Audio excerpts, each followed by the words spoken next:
to read this, Author's Corner. I am your host, Alice Maria, and today I have with me author Diandra Ford-Wing.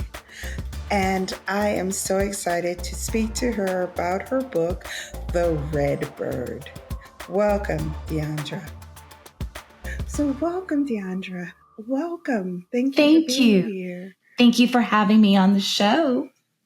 My pleasure. My pleasure.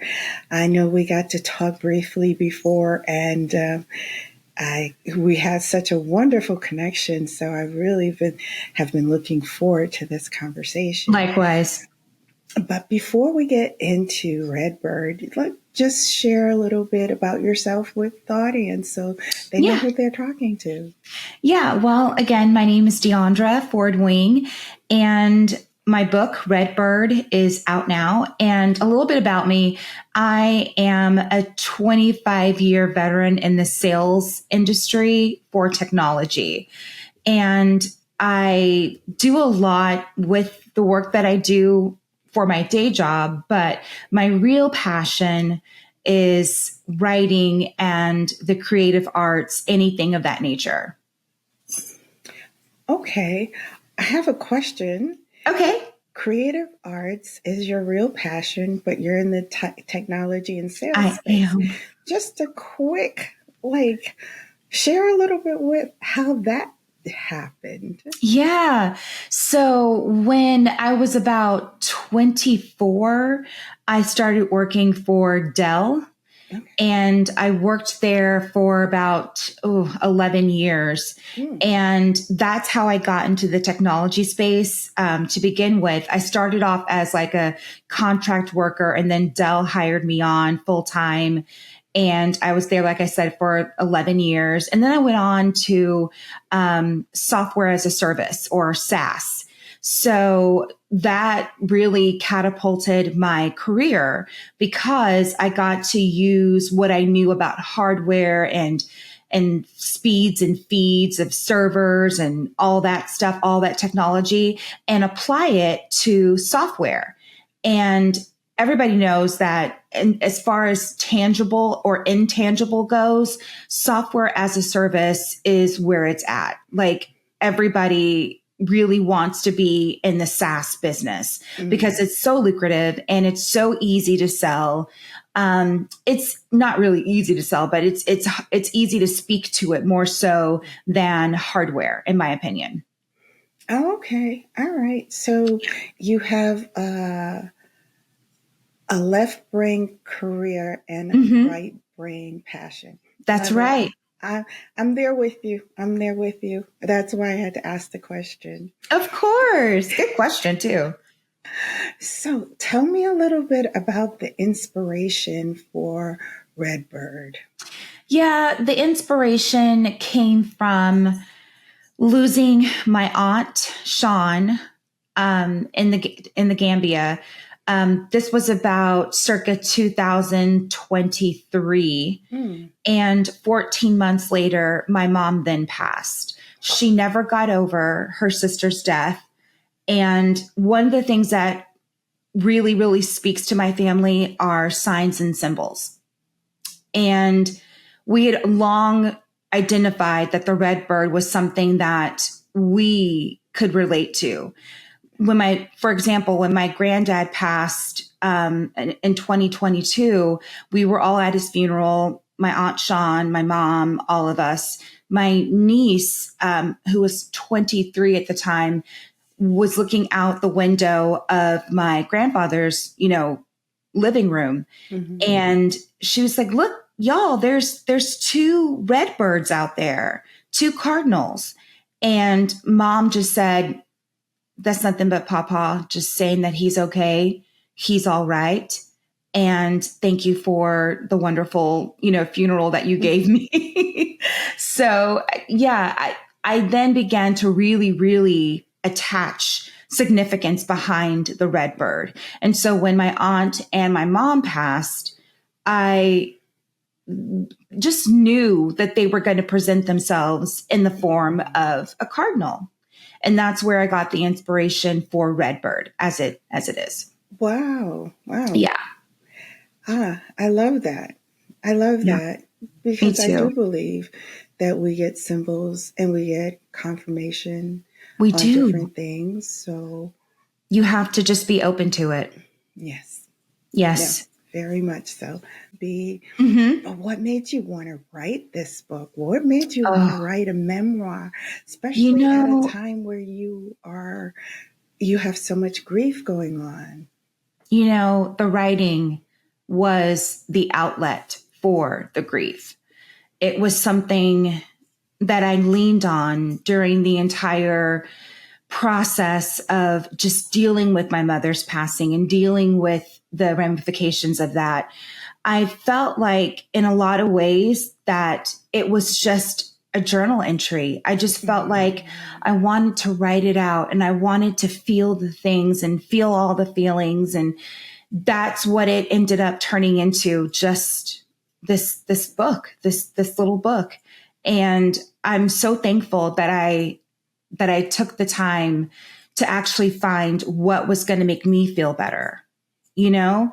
And a lot of the times when you're dealing with grief, you don't want to tap into that grief. You don't want to necessarily deal with it head on. But I think the writing was a roundabout way for me to kind of deal with it instead of head on.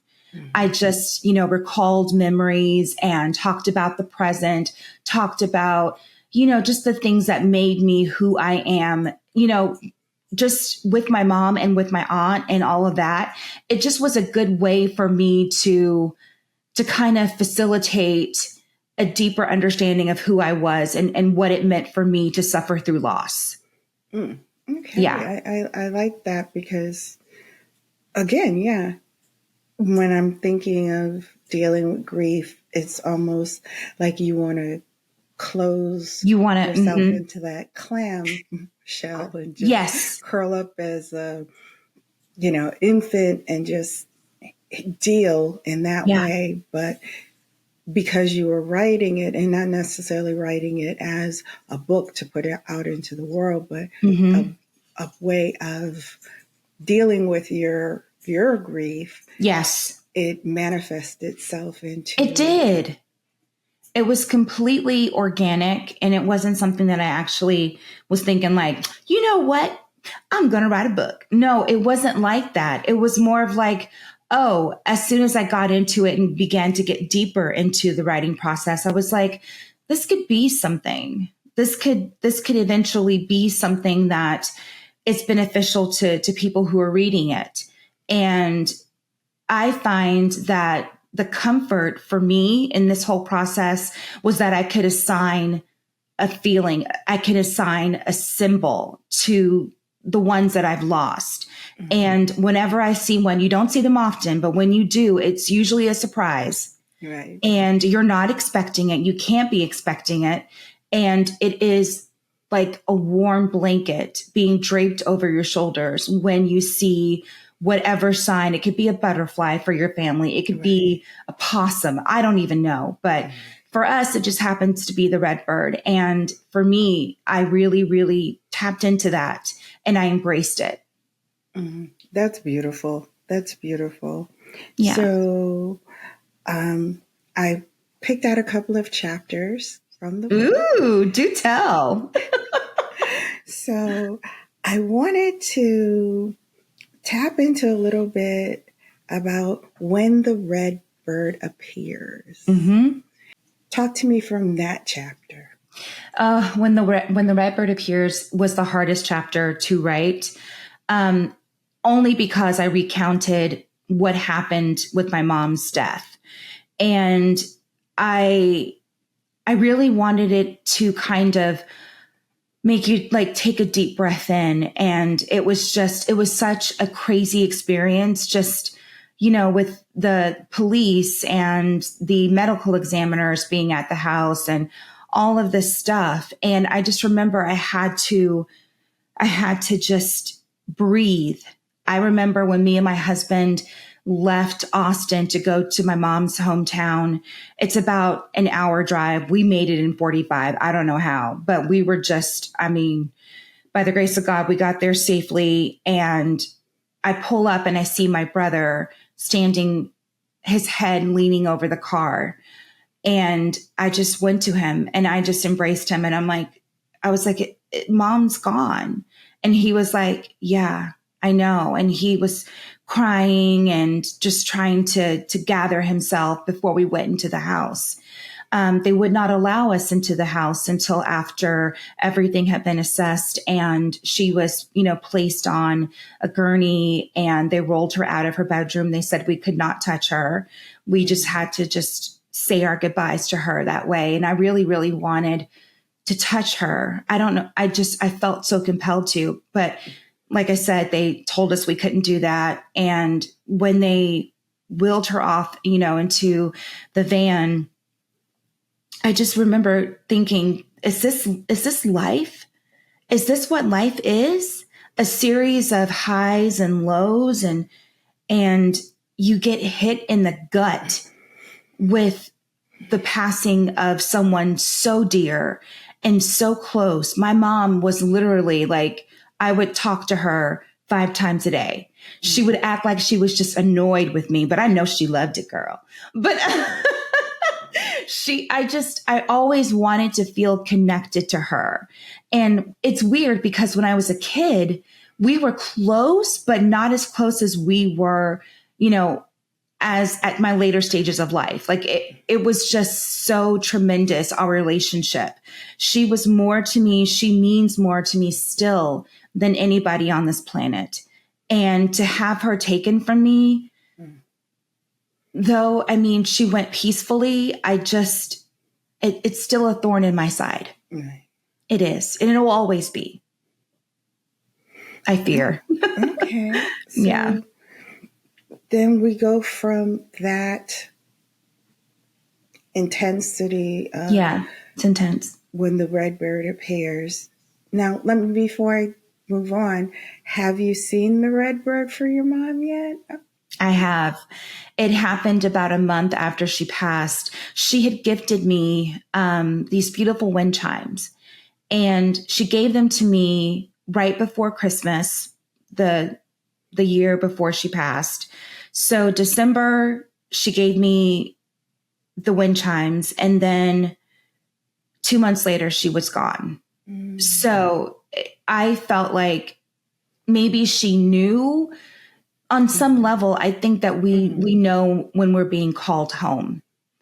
And whether or not she recognized it, this gift was a subconscious way. I don't even know.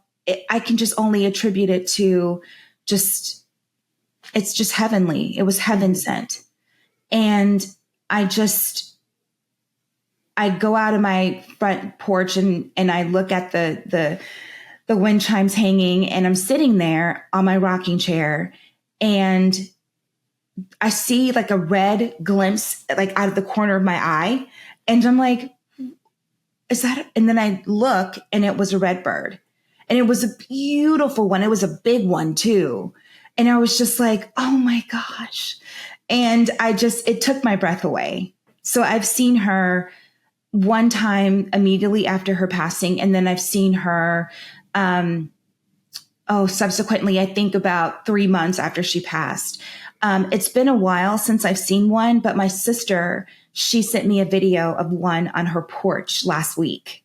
Okay. And I was like, we were just so thrilled. We were so thrilled. It was such a moment, such a moment. It is really wonderful to have that feeling of comfort in your being, that you can feel the presence of your loved one, it's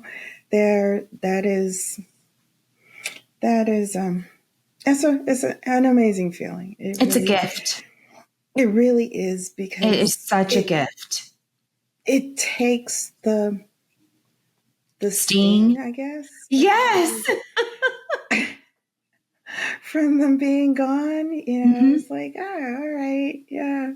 Because I was really very close with my dad, and there's just some things I do, or like it's usually around preparing something in the kitchen, and I'm like, yes, all right, I know, I mess up and I'm like, yeah, I know. I do that too. I do that too. And my twin, I have a twin sister. She was saying, talk to her, just talk out loud. She'll hear you. Mhm. And I thought that that was kind of okay. It's kind of weird, but we'll go with it. So I've been doing that a lot more lately, and it actually helps. Mhm. It does. It just comforts me for some reason. Like if I'm like thinking, okay, mom, I don't remember how you made this chicken. What did you do? What did you do? What did you put in it? And I'll just talk it out. And then I'll eventually get to it. You know what I mean? Yeah, I do. And I think the reason I do that possibly with my dad is because he did it with me, with his mom. I was Oh. actually born on the same day he buried his mom. So there were certain things I did as a kid. He would turn to me and go, okay, Salvarita, that was his mom's name. Yeah, So he would automatically see his mom in me I and love that. then call me by her name I or love address that. me. So that's how come I don't have, I don't think my symbol is quite as clear as yours. It's more of a presence. Like I feel you. but I know that presence because my father used to like turn it on me quickly. Yes. Like he would go, all right, Salvarita, you know, you're your grandmother. Uh-huh. And I'm so glad that you just said that, because the chapter after when the Redbird appears is about my great niece who was born a month to the day that my mom died. Yes. Yeah. So my niece, my twin sister's daughter, she didn't know that she was pregnant with Eden. She wasn't showing. She was a physically fit dancer.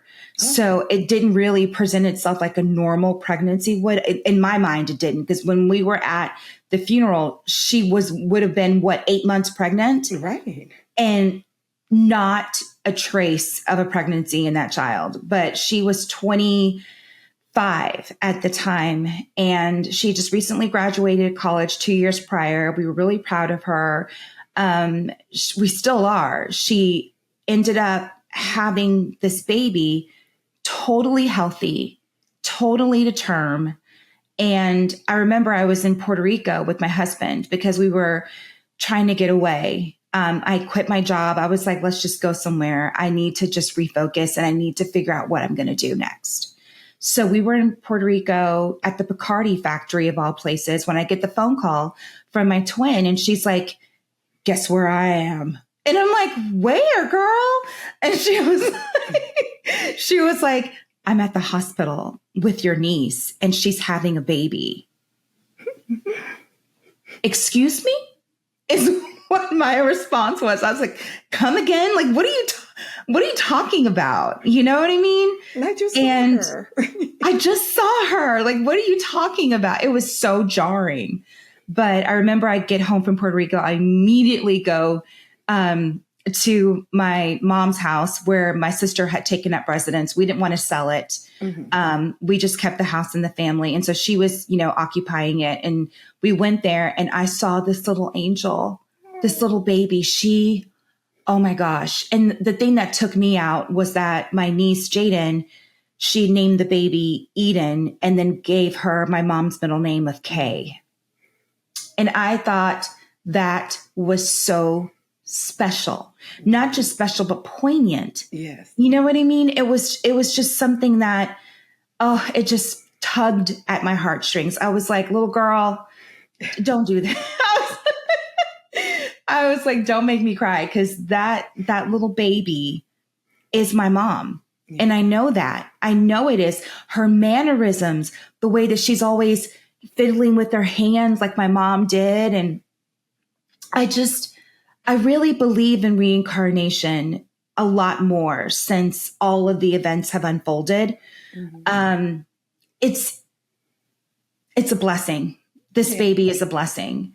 Yeah. And she'll be a year old on the 21st. Okay. Yes, of March. Oh, and okay. yeah, so we're having a little party for her on Saturday, and I'm looking forward to it. Yeah. She's just such a That's light. a really sweet story. I'm glad I shared mine. I know, because it made me think about that, which is also in the book. Yeah. Yeah. That's an amazing story. I love how you talk to your dad. That's how we were, Yeah. I always told people that I'm a daddy's girl, not to the bone, but to the marrow. You want to get your point across to the marrow, child. And to the marrow. I love that. I love that so much. So you have a chapter called Finding Happiness. Yes. So talk to me about what finding happiness looks like. You know what? Honestly, that chapter, I feel like in a lot of ways, when you go through something traumatic, when you have all of these emotions tied into this one life event, there is no choice but to look for the happiness, for that very thing that's going to help you get through the process. I don't say get over, because you never get over it. Yeah. You have to go through the pain, through everything in order to come out on the other side. And I don't know if I have come out on the other side just yet, but I feel like I'm getting close. I can see the light at the end of this tunnel. And finding happiness in and of itself is something that seems like a lofty goal, right? But my way of finding happiness was just to be at peace with the fact that now I have to live the rest of my life without my mother physically here. And I had to be okay with that. So the moment that I found I could be okay with it was the minute I was assured that I could eventually find happiness. I don't know when I will completely reach that arc in my life, but I'm hopeful that I will. So whatever happiness looks like to you is what the goal is. That's just the goal. Right. Yeah. So your goal in finding happiness is getting that peace. Yes. And I don't have it yet, Alice. I don't, but I'm getting there. Yeah. Slowly but surely. It's still very early in the process. I know. Everybody keeps saying that. When you think that you had several tragedies back to back, there is one wound didn't really get a chance to heal before there was another wound and another wound. Yeah. So I take emotional injuries in the same way that I see physical injuries, right? Oh, yes. If you have a physical injury and you bounce yourself out, you have a cut and you recut it or you bounce against it or something happens. It hurts. It opens it up. It makes it sore. And you're almost starting again, afresh. It's not, no matter how much it had healed, you're really starting again. Each time. So you absolutely have to give yourself grace. I agree with that. And I didn't know how to do that. I never had the freedom of myself mentally being able to give myself grace. I was really hard on myself, especially in my 20s. It was a tough time. And now that I'm on the other side of that 20 years later, I feel like I've grown and I've learned a lot about what it is that propels me forward when I've been knocked down. And I felt like my aunt passing, that was a knockdown. And then months later, my mom passing, another knockdown. But all it does, or all it did in this case, is just make me stronger and make me want to really strive to be the best person that I can be. Because looking at these two pillars of strength, my aunt and my mom, and their subsequent passing, I was just like, there has got to be something that I can do to make myself feel better. And then I did the work of introspection, just looking inside of myself and figuring out what makes me tick and what's going to make me feel better throughout all of this. And I don't know if it's necessarily about feeling better in a sense. I think it's just being okay with the fact that these people are no longer here that I held so dear. Yeah. Feel better kind of feels like a hard word just because. It does, doesn't it? Yeah, it's like, okay, I'm going to recover from this. Yes. And it's not so much about recovering, but it's a new acceptance of their presence. For me, their presence in a different way. I agree. So when we get to the point where we're not saying, oh, I wish they were here in the physical, but feeling, well, I know you're here in the present, in the spiritual, you come to, I just feel like it's a different understanding. Yeah. It's not a recovery. It's not a feel better. It's just evolution. Yeah. And I'm not there yet, Alice. I'm going to be 100% candid with you. I am not. But the way that you framed it, it speaks to me because you're right. You can't just expect to feel better. You need to be able to accept. Acceptance is what I haven't reached. I've not accepted it. I really haven't. Now, I may seem positive and seem like I'm okay. No. This is just merely me getting through it. It's too new. I am a certified coach. Yes. And one of the things that I wind up telling my clients all the time is give yourself grace. Yeah. We are so hard on ourselves. We are. Even when we think we're being easy, we're expecting things to happen way faster than they tend to happen. Some things will turn over and change relatively quickly. Other things are like that Chinese bamboo tree, right? You plant it and it stays underground for like 6 years. You don't see the change. You don't see the growth. You don't see anything. And then in the 6th year, it just shoots up 6 feet. And that year, that recovery, that change, that peace, that serenity, that thing that you're missing is being developed and fertilized and growing roots deep. Yeah. It's growing the roots, although it's not growing the shoot, it is growing the roots. Interesting. So quite often, because we don't see the shoot, we don't understand that in the case, and especially when I listen to your story, I really feel like because they were your pillars and they were so important in your life, that your roots have to go deep and take foothold before you're going to see any shoots of real change surface. That's deep. What it sounds. I love that analogy so much. You have no idea. I love incredible. Plants. I love plants, and I believe there's so much we can learn from nature. Yes, and because we are so out of touch with nature, quite often that lack of interaction with nature gives us misperceptions about life. Yes. Because when you're in touch with nature and you recognize what you have control over, what you don't have control over, and some things are quick, some things take a long time. Yes. And if you can kind of adapt that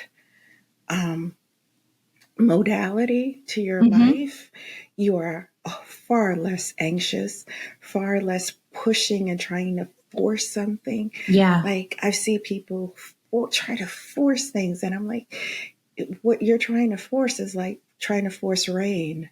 Yeah. You have no control over that. No control. None. You cannot force rain. No matter how you try, you can't force it out of the sky. I know. And you can't force the situation, be it somebody's behavior or whatever it is. There's certain situations you have to kind of adapt the situation and say, where does this appear in nature and how much control do I have over it? Okay. It really helps. The way that you framed it makes complete and total sense to me. Like I really identify with what you just said. You have to be in a place where you're willing to do the waiting, to give yourself grace. And I think I'm there. I think I'm there where I know that there will be a time when the skies will part and I will be complete, with my journey. Yeah. So I don't know if that's going to be tomorrow. Don't know if it's going to be next year, but I know that it's coming. Yeah. And all you do is take one step at a time, one day at a time, and keep moving forward. And then, and it might come over time, but you might not recognize it over time. I know. But then because there becomes a time when things that remind you of those loved ones really make you smile. And then you think about them more often because you're happy to smile. Yes, in memory of them. You remember when they did X, Y, Z, and you get comfortable with telling the stories because the stories are their presence. The stories are keeping them alive. Yeah. So when you get to the point where you're like wanting to share, which you're already partway there by sharing these stories and coming on to a podcast and talking. I know. You have no idea. It's like therapy. It's just like therapy. The more I talk about my experience and about my mom, the more she lives on. Exactly. It just makes me feel good to do the talking and the work and just the writing and the introspection, all of that stuff. It really lends itself to me being able to slowly move on, and get to a better place. Well, we're going to talk about one more chapter. Okay. And then we'll wrap up. You might win. Yes, you might win. Yeah, you might. I wrote that one because during the process, oh my God, when my mom passed and I told you I quit my job, right? So I had been at that job for about 6 months. I was the director of inside sales for a technology company. And even before my mom died, I kind of had an inkling that it wasn't really gonna go anywhere and I wouldn't be there long because it just wasn't a fit. And so I kind of thank my mom for giving me permission to do it, to actually make a move and leave.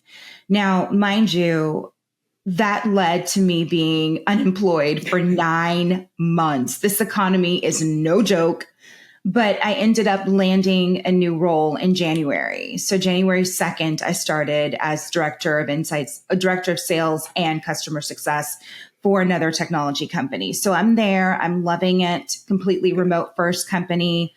Love the people I work with. And I really thank my mom because had it not been for her passing, I know that sounds so weird, but I would have stayed. I'm pretty sure I would have, just because I didn't have a reason to leave.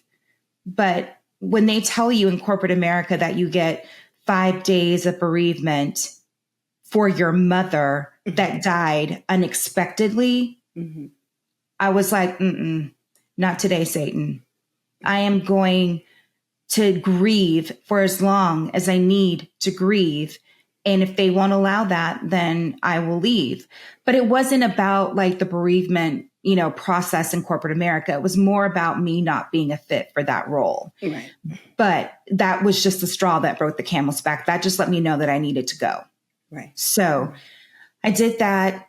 And I think I'm better for it. So you might win. It's just a way of saying, take that chance, because it's not going to wait for you. You have to be the steward of your own ship. You have to be the one that catapults whatever you wanted to do to get there. And I feel like a lot of the times when you have a job and you're making good money, you feel like you don't have a leg to stand on in terms of your freedom and what you really, really want to do, what your passions are. I took the scariness out of it and was just like, I'm going to quit. And I did. I remember I woke up on a Wednesday and at 7:00 in the morning, I called my boss and I'm like, this serves as notice that I will not be working for this company any longer after this point. And it was very, very powerful. It really was. I'm glad I did it. I always say the same ingenuity, skills, whatever you need to survive when someone else lets you go, is the same ingenuity, skills that you're going to need when you decide to move on. Exactly. So yes. Powerful. If they say tomorrow you're not working here, you have one disadvantage, is that you might not have seen it coming so quickly. Right. And I've been in that seat before. Right. I have. And I like the fact that I had power in this situation. I was controlling the narrative, So it was really something that I'm glad that I did to this day. Yeah, because it gives you the fortitude to make that decision again if you ever need to. And because I know I can, and it won't be a hard decision to make. Exactly. Precisely. What would you like the audience to take away from our conversation today and your book? I just want them to, number one, read it. And number two, when they do read it, I want them to step away from that book after they set it down on the table or whatever, on the bed, whatever. I want them to feel like, I can do this too. I can get through this. I just have to find the thing, whatever that thing is, that's going to get me through the process. And I think what you mentioned about nature is so important, because the things around us, the signs, the plants, the trees, the leaves, all of these things, they can be something that we can look to for comfort. And I'm not like a nature versus nurture type of girl, but I understand the importance of being able to see the little things and assign big things to them, big feelings and big emotions to them. So I hope that people who read this book are able to step away with that very thought. Well, thank you so much. Of course. For your time and for the energy and for the strength that it took, not just to write this, but to actually put it out in the world. Yeah. And to sit down and talk about it. You are a very resilient woman, and I hope you see that in yourself. I'm starting to. And,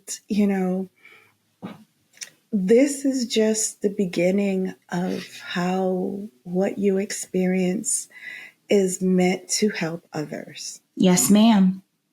Yes, ma'am. Thank you for being obedient to what led you to do this, because a lot of people get led to do things, and 10 years, 20 years later, they're talking about, I wanted to do it, but I didn't feel comfortable. Yeah, I don't ever want to have that be my story. No way.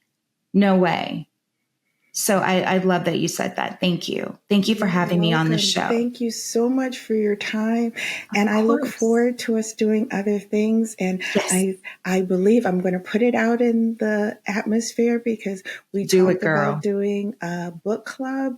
And I would love for us to do that with you in the heart of it, sharing your story and your growth and helping others.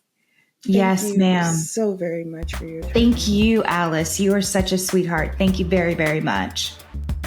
I would like to thank my special guest, Diandra Ford-Wing, the author of The Redbird.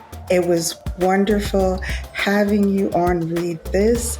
Please go out and pick up a copy of her book. This has been Read This, Author's Corner.